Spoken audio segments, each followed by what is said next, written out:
Phil Beasley here, the Urban Connector. Today we're going to be taking a look at some of the developments reshaping downtown Raleigh. But before we get started, make sure you hit that like and subscribe button.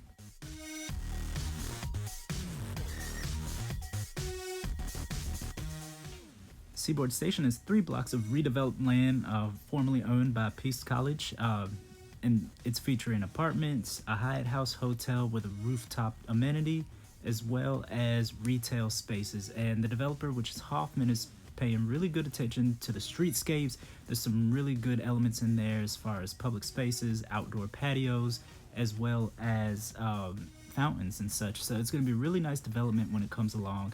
And in addition to that, there's more redevelopment coming to the other side of Seaboard Station, featuring the train station, which has been cleared for 20 stories as long as they move the historic train station, so that's not going to be lost at the end.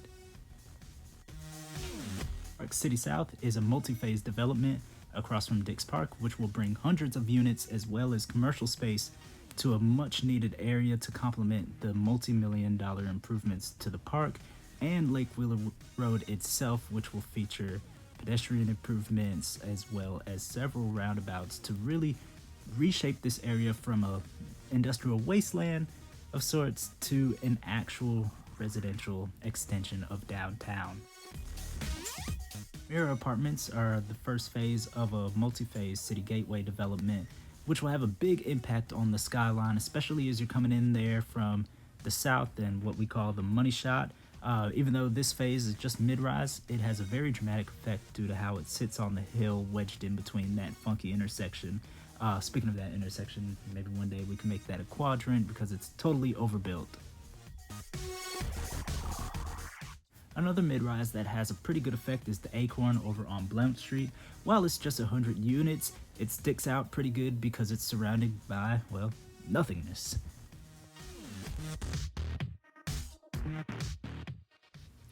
This 20-story tower called Capitol Square is going to be a few hundred luxury apartments that's going to have one of the best views in the city.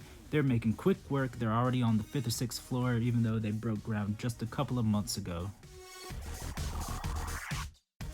This dual-branded Hilton Hotel, Tempo and Homewood Suites, is nearing completion. Not much to say about this, but at least it has a rooftop bar. One of the largest residential developments in downtown Raleigh happens to be the Platform Apartments, which is about 400 units adjacent to the train station. Definitely some interesting design choices there with that green. Hate it or love it, I don't know. There will also be a second phase, which is going to break ground pretty soon, which will offer about 200 more apartments. One of the biggest projects in downtown Raleigh's history is underway as well, Rust Bus and Union West Apartments, which will be a new bus hub and then a 30-something story tower of apartments overhead. Originally, plans called for a 2-tower development to also have a hotel, but this having some federal funding, money had to be shifted around, so now it's just the apartments. 400 Hillsboro has definitely been my favorite building to watch go up since I've been in Raleigh. This 20-story tower will have some office, it'll also have some apartments and ground floor retail, but also you'll notice it doesn't have a huge parking podium as they've utilized a deck across the way to offload some of that need for parkings. And some of the new buildings we see go up have that 10-story tower of parking, which is half the building and is very unsightly at times.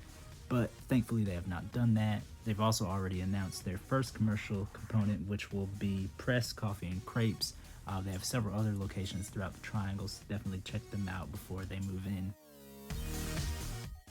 Site work is starting on Alexan, which will be another mid-rise apartment building with a couple hundred units similar to the ones around it. The North Carolina Freedom Park is also nearing completion and should be open soon, which will be a great addition to our museum and state house area.